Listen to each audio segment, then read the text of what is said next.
का आनंद आप लोगों ने लिया। आदरणीय ज्योति यादव जी से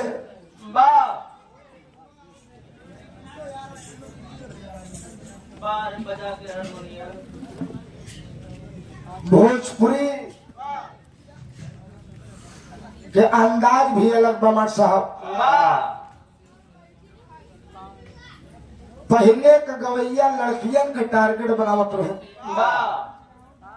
लेकिन एक गोल्डन स्टार भोजपुरी गायिका शिल्पी राज जी अब लड़कों को टारगेट बनाने लगी है।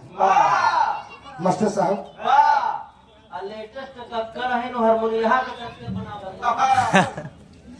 अब हारमोनियम वाले टारगेट बनावे लगे। बहुत बढ़िया निर्गुण गीत का आनंद आप लोगों ने लिया, बहुत अच्छा लगा मां साहब। एक आध लाइन तू कोनो टारगेट वाली नई भोजपुरी बजाई दे, एक छोटा सा सुंदर विरहा सुना दे। समाज बड़ी बढ़िया नए बहन लोग पूरी कचौड़ी मन लगाए दे हैं तो विरहा को ध्यान कम दे।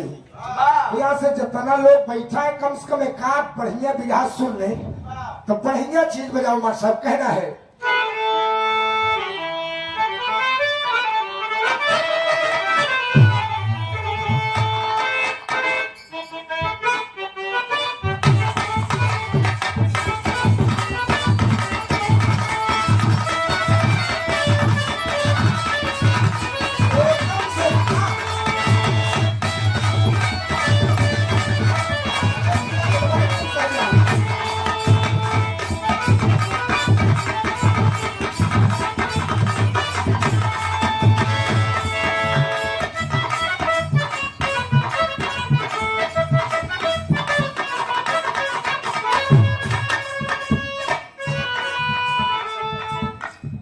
मास्टर साहब आप सबके मनोरंजन में एक लाइन गीत बजावत है दोस्त।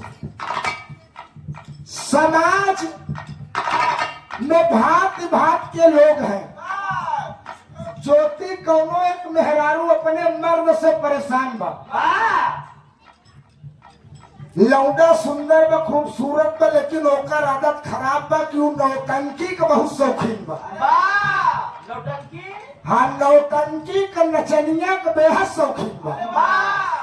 अगर वो सुन ले कि 70 किलोमीटर दूर नाच में पहिया लवंडा नाच में आवत बा तो चाहे 3 लीटर पेट्रोल गाड़ी खाए दे, उसे मतलब होका दुल्हनिया सोचस की दहजरा के नाती घरे कुर्दी जंगेली मिलावत बा। अगर रात भर नाच देखी सवेरे सोए, कमाई धमाई न करे तो घर गृहस्थी कैसे चले। नाच देख के आए दुल्हनिया खाना पीना बनाए रहे, कहा आज से इनका हम खाना पीना पूछब न। और सोए मास्टर साहब जब 11-12 बजे वो आखी नीचे उठा तो सोचस कि रोज चाय देते रही खाना देते रही, आज हमसे बोलती नहीं। मर्दवा समझ गया कि हमारे चाल चलन से दुल्हनी का हमारे तकलीफ। तब मर्दवा कहत का भाई भोजपुरी के एकदम स्पेशल गीता कहना है।